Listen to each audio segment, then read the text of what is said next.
அனைத்து அந்நியருக்கும் அந்நியர் தின வாழ்த்துக்கள். எனது அன்னைகள், அன்டிகள், மாமிகள் எல்லோருமே எனக்கு அன்னை.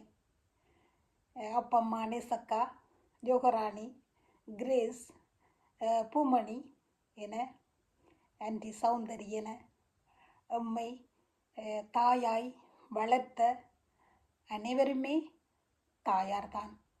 அந்த தாய்கள் இந்த உலகத்தில் இருக்கும்போது நாங்கள் நேசித்து தாயார் தினத்தில் மட்டும் நாம் கொண்டாடாமல் அவர்கள் இந்த உலகத்தில் இருக்கும்போது அன்பையும் பண்பையும் பாசத்தையும் அக்கறையையும் செலுத்தி அவர்களை கண்போல காத்திருப்போம்.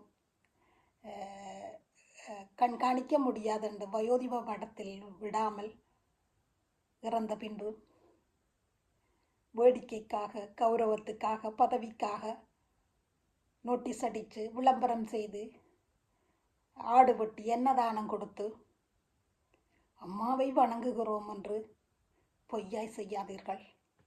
இருக்கும்போதே அவர்களை இருத்தி வைத்து மகிழுங்கள். அவர்களின் வயோதிபத்தில் நாம் ஒவ்வொருவரும் அவர்களோடு இருந்து அவர்களின் உணர்வுகளோடும் உறவுகளோடும் ஒட்டி உறவாடி அவர்களை இந்த உலகத்தை விட்டு அனுப்பும் வரை நாம் கனிவாகவும் அன்பாகவும் இருப்போம். உணவையும் உடையையும் கொடுத்து விட்டால் நாம் எல்லாவற்றையும் கொடுத்து விட்டோம் அம்மாவுக்கு என்று அர்த்தமில்லை. அன்பையும் பண்பையும் பாசத்தையும் அம்மா எப்படி இருக்கிறீங்க, சுகமாக இருக்கிறீங்கன்னு 4 வார்த்தை கனிவாக நாங்கள் பேசுவோம். எங்களோட அம்மாக்கள்கிட்ட அன்பாக பேசுவோம். இன்றைக்கு எங்கெங்கேயோ இருக்க வைக்கல அன்பு பாசம் கருணை காதல் என்று சொல்லுறோம். பக்கத்தில் இருக்கிற அம்மாவோட நாங்கள் 10 நிமிஷம்தான் கதைக்கிறோம். பார்த்து வளர்த்து இரவு கண் முழித்து நோயிலும் வருத்தத்திலும் எம்மோடு கூடவிருந்து எம்முடைய பார்த்த தெய்வங்களை நாம் 10 நிமிஷம் கதைக்கலாம்.